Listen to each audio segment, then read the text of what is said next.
Hi ಎಲ್ಲ ನಮಸ್ಕಾರ ಎಲ್ರಿಗೂ. ವೆಲ್ಕಮ್ ಟು ರಾಧಾಕೃಷ್ಣ ಲಾಗ್ಸ್ ಇನ್ ಕನ್ನಡಗೆ ಎಲ್ಲರಿಗೂ ಸ್ವಾಗತ. ಎಲ್ಲರೂ ಹೇಗಿದ್ದೀರಾ? ನಾನಂತೂ ತುಂಬ ಚೆನ್ನಾಗಿದ್ದೀನಿ, ನೀವು ಕೂಡ ಚೆನ್ನಾಗಿದ್ದೀರಾ ಅಂತ ಅಂದ್ಕೊಂಡು ಇವತ್ತಿನ ಒಂದು ವ್ಲಾಗ್ನ ಶುರು ಮಾಡ್ತಾ ಇದ್ದೀನಿ.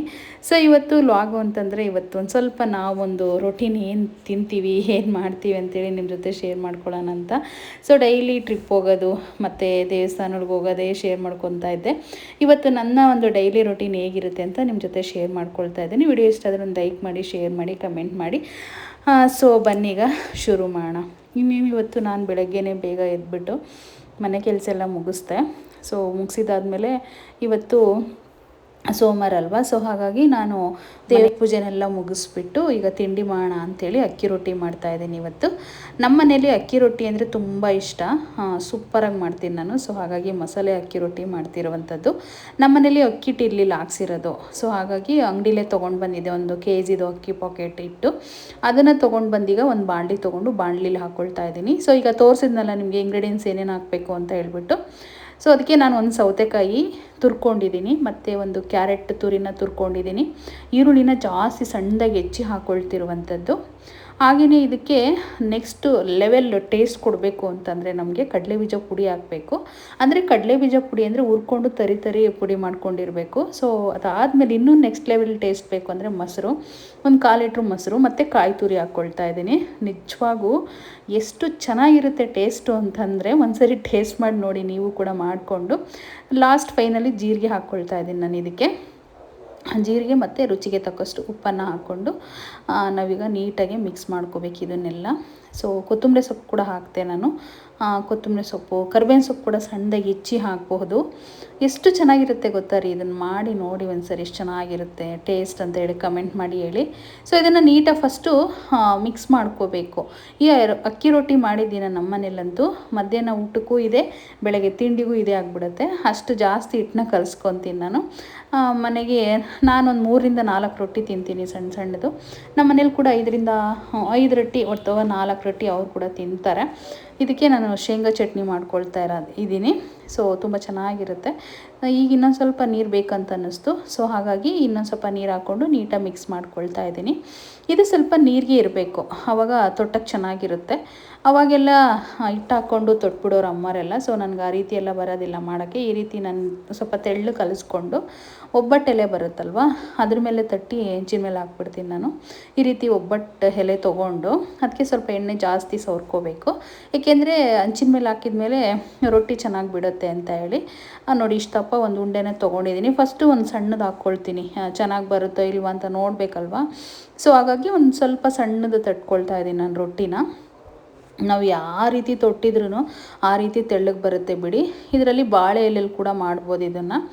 ಮತ್ತು ತೆಳ್ಳು ಒಂದು ಪೇಪರ್ ಇರುತ್ತೆ ಗೊತ್ತಾ, ಸೀರೆ ಕವರ್ ಆ ಥರ ಇರುತ್ತೆ ಗೊತ್ತಾ, ಆ ಥರ ಪೇಪರಲ್ಲಿ ಕೂಡ ಸುಮಾರು ಜನ ಟ್ರೈ ಮಾಡ್ತಾರೆ. ಸೊ ನಾನು ಏನು ಮಾಡ್ತೀನಿ ಅಂದರೆ ಈ ರೀತಿ ಒಬ್ಬಟ್ಟು ಎಲೆನೇ ತಂದಿಟ್ಕೊಂಡಿರ್ತೀನಿ, ಒಂದು 10 ಎಲೆಗಳನ್ನ.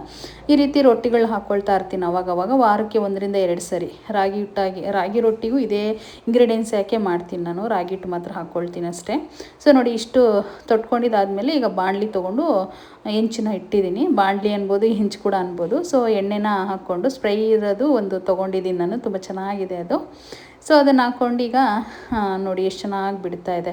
ಒಂದು ಫಸ್ಟ್ಗೆ ರೊಟ್ಟಿ ಹಾಕೋದಾದರೆ ಒಂದು ಸ್ವಲ್ಪ ಹೊತ್ತು ಆಗಬೇಕು ಅದೆಲ್ಲ ಬಿಟ್ಕೊಳ್ಳೋಕ್ಕೆ.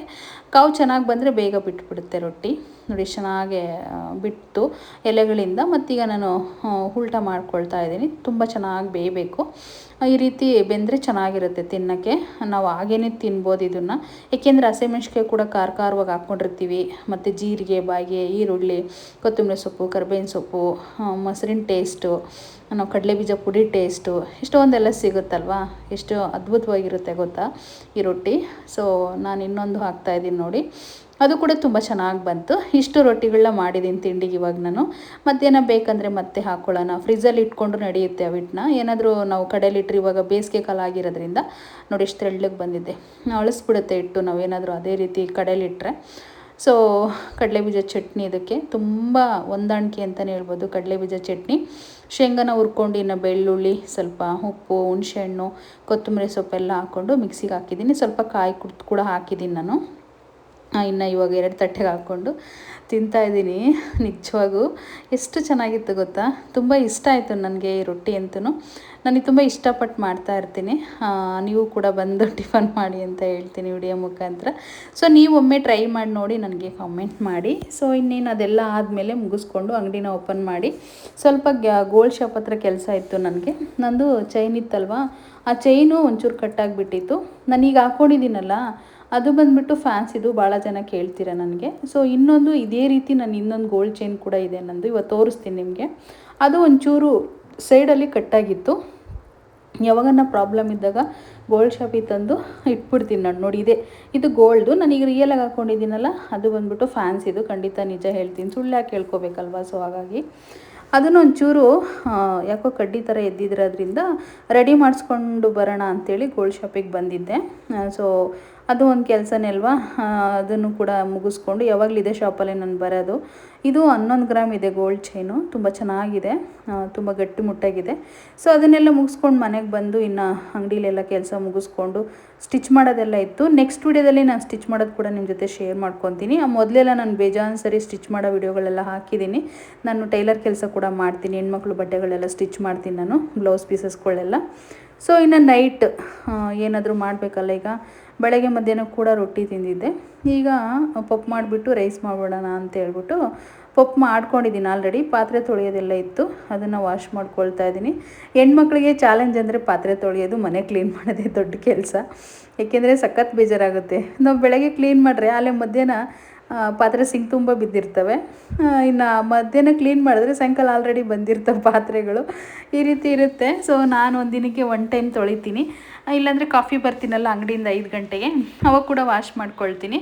ಇಲ್ಲಾಂದರೆ ಊಟ ಮಾಡಿದ ತಕ್ಷಣ ಆವಾಗಲೇ ತೊಳೆದಾಕ್ಬಿಟ್ರಂತೂ ಇನ್ನೂ ಟೆನ್ಷನ್ ಇರೋಲ್ಲ. ಒಂದೊಂದು ಸರಿ ಬೇಜಾರಾದ ತೊಳೆಯಲ್ಲ, ಯಾವಾಗಲೂ ಒಂದೇ ಥರ ಮನಸ್ಸಿರಲ್ವಲ್ಲ. ಸೊ ಹಾಗಾಗಿ ಇನ್ನು ಫೈನಲಿ ಪಾತ್ರೆಗಳೆಲ್ಲ ತೊಳೆದಿದ್ದಾದಮೇಲೆ ಇನ್ನು ಊಟ ಮಾಡಿ ಮಲಗೋದಷ್ಟೇ. ಒಂದಿಷ್ಟು ಮಾಹಿತಿ ಕೊಡಬೇಕಂತ ಅಂದ್ಕೊಂಡಿದ್ದೀನಿ. ಮೊನ್ನೆ ತಿರುಪತಿಗೆ ಹೋಗಿದ್ವಿ ನಾವು. ಆ ತಿರುಪತಿಗೆ ಹೋದಾಗ ಎಷ್ಟು ಖರ್ಚು ಬಂತು, ಇಷ್ಟೊಂದು ಜನ ಹೋಗಿದ್ರಲ್ಲ 6 ಮೆಂಬರ್ಸು ಅಂತ ಹೇಳಿ ಕೇಳಿದ್ದೀರ ನನ್ನ. ಸೊ ಹಾಗಾಗಿ ಅದ್ರ ಬಗ್ಗೆ ಈ ವಿಡಿಯೋದಲ್ಲಿ ಮಾಹಿತಿ ಕೊಡ್ತೀನಿ. ಏನು ಜಾಸ್ತಿ ಖರ್ಚು ಬರೋದಿಲ್ಲ. ಏಕೆಂದರೆ ನಾವು 3 ತಿಂಗಳು ಮುಂಚೆನೇ 300 ರೂಪಾಯಿ ದರ್ಶನ ಟಿಕೆಟ್ ಬುಕ್ ಮಾಡ್ಕೊಂಡಿರ್ತೀವಿ. ಅದು 300 ರೂಪಾಯಿ ದರ್ಶನಕ್ಕೆ 1800 ಅಂದರೆ 1800 ರೂಪಾಯಿ ಆಗಿತ್ತು 6 ಜನಕ್ಕೆ. ಟ್ರೈನ್ದು ಅಷ್ಟೇ, ನಾನು 2 ತಿಂಗಳು 60 ದಿನ ಇದ್ದಂಗೆ ಬುಕ್ ಮಾಡಿದ್ದೆ.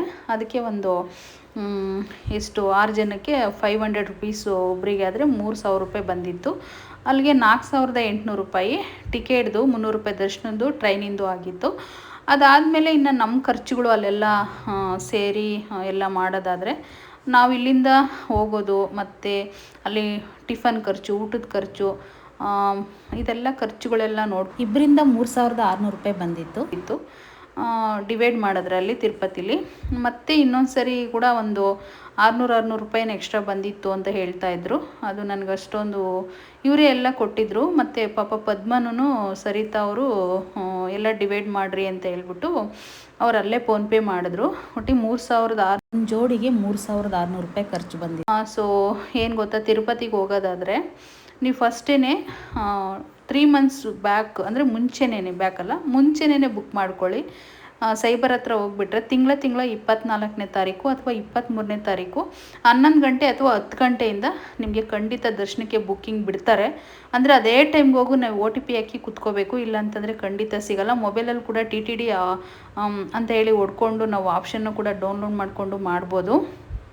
ಅಪ್ಲಿಕೇಶನ್ ಇರುತ್ತೆ, ಒಂದು ತಿರುಪತಿದೇ ವೆಬ್ಸೈಟ್ ಇದೆ, ಅದರಲ್ಲಿ ಮಾಡ್ಕೋಬೋದು. ಸೊ ಇಲ್ಲ ಅಂತಂದರೆ ಸೈಬರ್ ಹತ್ರ ಹೋಗ್ಬಿಟ್ಟು ನಾವು ಕರೆಕ್ಟ್ ಟೈಮ್ಗೆ, ಅಂದರೆ ನಾವು ಯಾವ ಟೈಮಿಗೆ ಬಿಡ್ತಾರೆ ಅನ್ನೋದು ನೋಡಿಕೊಂಡು ದರ್ಶನದ ಬುಕ್ಕಿಂಗು ಅದೇ ಟೈಮ್ಗೆ ಹೋಗಿ ಅಲ್ಲಿ ಸೈಬರ್ ಹತ್ರ ಕೂತ್ಕೊಂಡ್ರೆ ಆರಾಮಾಗಿ ಬುಕ್ ಮಾಡಿ ಬರ್ಬೋದು. ನಾನು ಯಾವಾಗ ಹೋದರೂ ನಾನೇ ಬುಕ್ಕಿಂಗ್ ಮಾಡೋದು. ತಿರುಪತಿದಾಗಿರ್ಬೋದು, ಟ್ರೈನ್ ಬುಕ್ಕಿಂಗ್ ಆಗಿರ್ಬೋದು, ಪ್ರತಿಯೊಂದು ನಾನೇ ಮಾಡ್ತೀನಿ. ಈ ಸರಿ ಕೂಡ ನಾನೇ ಮಾಡಿದ್ದೆ. ಒಂದು OTP ನಂಬರ್ಗೆ 6 ಮೆಂಬರ್ನ ಬುಕ್ ಮಾಡ್ಬೋದು ಅಷ್ಟೇ, ಅದ್ರ ಮೇಲೆ ಆಗಲ್ಲ. ಇನ್ನೂ 6 ಮೆಂಬರ್ ಬೇಕು ಅಂತಂದರೆ ಇನ್ನೊಂದು OTP ಹಾಕಿ ಬುಕ್ ಮಾಡಬೇಕು. ನಾವು ಈ ಸರಿ ಇನ್ನೊಂದು OTP ಹಾಕಿ ಬುಕ್ ಮಾಡೋಕ್ಕೆ ಹೋದ್ವಿ. ಅದೇ ಟೈಮ್ಗೆ ಖಂಡಿತ ಆಲ್ರೆಡಿ ಕ್ಲೋಸ್ ಆಗಿತ್ತು. ನಾವು ಯಾವುದೇ ಕಾರಣಕ್ಕೂ ಆಗೋದಿಲ್ಲ ಅದೇ ಡೇಟ್ಗೆ ನಾವು ಮಾಡ್ಕೊತೀವಿ ಬುಕ್ಕಿಂಗು ಅಂತಂದರೆ. ಇಲ್ಲ ಅಂತಂದರೆ 2-3 ಸೈಬರ್ಗೆ ಹೋಗ್ಬಿಟ್ಟು ಎಲ್ಲರೂ ಕೂತ್ಕೊಂಡು ಫ್ಯಾಮಿಲೀಸು, ರಿಲೇಷನ್ಸು, ಫ್ರೆಂಡ್ಸ್ ಯಾರಾದರೂ ಹೋಗೋದಿದ್ದರೆ, ಬಹಳ ಜನ ಹೋಗಬೇಕು ಅಂತಂದರೆ ಒಬ್ಬೊಬ್ರಿಗೆ ಒಂದೊಂದು OTP ಕೊಟ್ಬಿಟ್ಟು ಅದೇ ಡೇಟ್ಗೆ ಎಲ್ಲರೂ ಒಂದೇ ಸರಿ ಫೋನಲ್ಲಿ ಮಾತಾಡ್ಕೊತ ಬುಕ್ ಮಾಡ್ಬೋದಂತ ನನ್ನ ಅನಿಸಿಕೆ. ಏಕೆಂದರೆ ಈ ಟೈಮು ನನಗೆ ಎಕ್ಸ್ಪೀರಿಯೆನ್ಸ್ ಆಗಿದೆ. ನನ್ನ ಫ್ರೆಂಡು ಇವಳು ಅನು ಅಂತ ಇದ್ದಾಳೆ, ಬೆಂಗಳೂರಲ್ಲಿದ್ದಾಳೆ. ಪಾಪ ಅವಳು ಬುಕ್ ಮಾಡು ಅಂತ ಹೇಳಿದರು. ಅವ್ರಿಗೂ ಬುಕ್ ಮಾಡೋಕ್ಕೆ ಟ್ರೈ ಮಾಡಿದ್ರೆ ಆಗಲೇ ಇಲ್ಲ, ತುಂಬ ಬೇಜಾರು ಮಾಡ್ಕೊಂಡ್ಳು ಅವಳಂತೂ. ಸೊ ಅದಕ್ಕೆ ಒಂದು ಇದಕ್ಕೆ ನಂಬರ್ಗೆ 6 ಜನನ ಬುಕ್ ಮಾಡ್ಬೋದು ಅಷ್ಟೇ. ಸೊ ಇಷ್ಟು ಮಾಹಿತಿ ತಿರುಪತಿದು. ಇನ್ನು ಶಾಪಿಂಗ್ ಎಲ್ಲ ಏನು ಅಷ್ಟೊಂದೆಲ್ಲ ನಾನು ಏನೂ ಮಾಡಲಿಲ್ಲ. ನನ್ನ ಫ್ರೆಂಡ್ ಇದ್ದಾಳಲ್ಲ ತುಳಸಿ ಅಂತ, ಹಿಂದಿನ ವಿಡಿಯೋಗಳಲ್ಲೆಲ್ಲ ನೋಡಿದ್ದೀರಾ.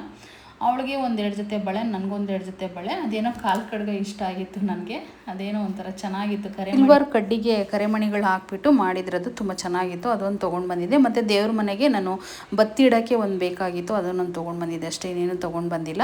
ನಾವು ಖರ್ಚು ಎಷ್ಟು ಮಾಡ್ತೀವೋ ಅದ್ರ ಮೇಲೆ ಡಿಪೆಂಡ್ ಇರುತ್ತೆ ತಿರುಪತಿಗೆ ಹೋದ್ಮೇಲೆ. ಸೊ ಇವತ್ತಿನ ಒಂದು ಮಾಹಿತಿ ಇಷ್ಟ ಆಗಿದ್ದರೆ ಒಂದು ಲೈಕ್ ಮಾಡಿ, ಶೇರ್ ಮಾಡಿ. ಹೊಸಬ್ರಾಗಿದ್ದರೆ ನನ್ನ ಚಾನಲ್ನ ಸಬ್ಸ್ಕ್ರೈಬ್ ಮಾಡಿಕೊಂಡು ವಿಡಿಯೋ ನೋಡಿ. ಏನಾದರೂ ಡೌಟ್ ಇದ್ದರೆ ಖಂಡಿತ ಕಮೆಂಟ್ ಮಾಡಿ ಅಂತ ಹೇಳ್ತಾ ಇವತ್ತಿನ ಒಂದು ವ್ಲಾಗ್ನ ಇಲ್ಲಿಗೆ ಮುಗಿಸ್ತಾ ಇದ್ದೀನಿ. ನೆಕ್ಸ್ಟು ಖಂಡಿತ ನಿಮಗೆ ಒಳ್ಳೆ ಒಂದು ವ್ಲಾಗ್ ಜೊತೆ ಸಿಗ್ತೀನಿ ಅಂತ ಹೇಳ್ತಾ ವಿಡಿಯೋ ನೋಡ್ರಿಗೆಲ್ಲ ನನ್ನ ಕಡೆಯಿಂದ ಥ್ಯಾಂಕ್ ಯು.